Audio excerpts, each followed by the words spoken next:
Tata cara bersuci bagi perempuan yang mengalami istihadhah atau bagi seseorang yang hadatnya terus-menerus. Hadas yang terus-menerus itu yang bagaimana? Yaitu adalah dia tidak punya waktu yang cukup untuk digunakan sholat dan bersuci tanpa hadas. Jadi hadas terus. Hadas apa saja? Tidak harus istihadhah, tidak harus darah.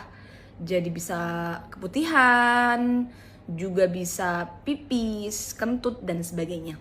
Tata cara ini yang akan kita bahas nanti. Yang perlu kita ingat adalah lakukan setelah masuk waktu sholat.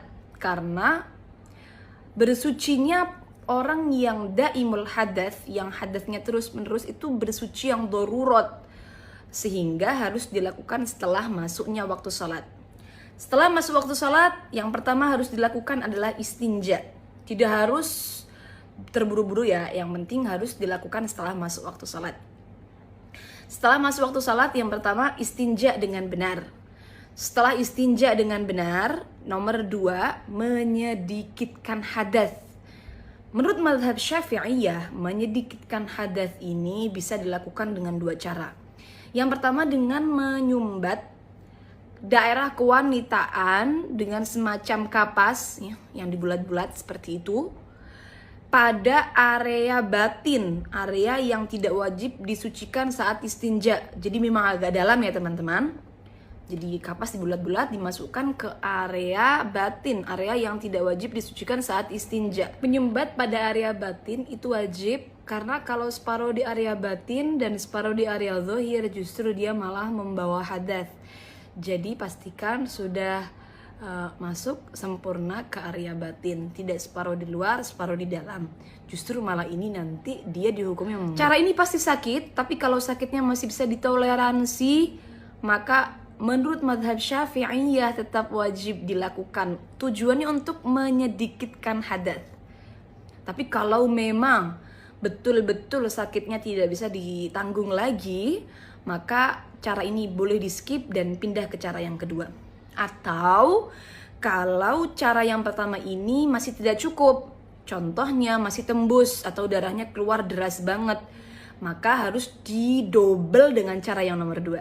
Nah, apa cara yang nomor 2? Cara yang nomor 2 itu dengan menggunakan celana semacam korset.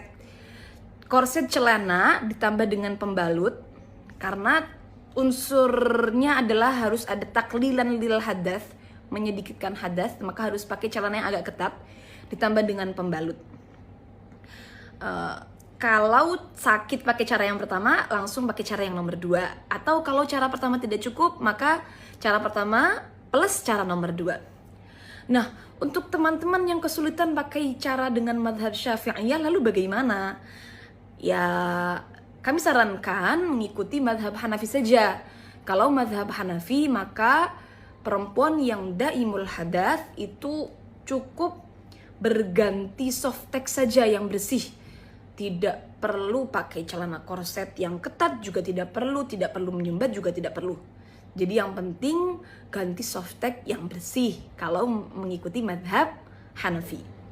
Kalau tata cara tadi sudah dilakukan dengan benar, maka bila mana darah tetap keluar dengan deras sampai tembus-tembus, maka itu hukumnya dima'fu. Dalam artian tidak masalah, tetap sah sholatnya.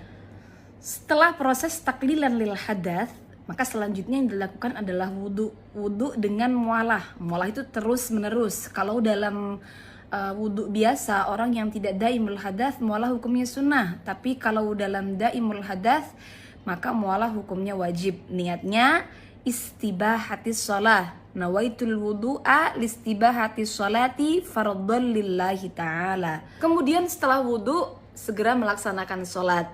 Boleh ditunda untuk hal-hal yang berkaitan dengan kemaslahatan sholat, seperti menunggu jamaah, pakai mukena, dan sebagainya. Nah, rangkaian bersuci tadi itu bisa digunakan hanya untuk satu fardu, satu ibadah fardu, tapi boleh untuk beberapa ibadah sunnah. Jadi boleh untuk satu ibadah fardu dan beberapa ibadah sunnah. Jadi semisal sholat isya satu dan beberapa sholat taraweh, maka boleh, dengan syarat Kalau mengikuti madhab Syafi'iyah, caranya berarti syaratnya sumbatannya tidak boleh bergeser. Maksudnya tidak boleh kemudian lepas begitu loh. Atau bergeser ke area zohir. Kalau sudah bergeser ke area zohir, maka berarti harus mengulang lagi dari awal. Begitu, sekian dari kami. Semoga memahamkan, semoga bermanfaat. Assalamualaikum warahmatullahi wabarakatuh.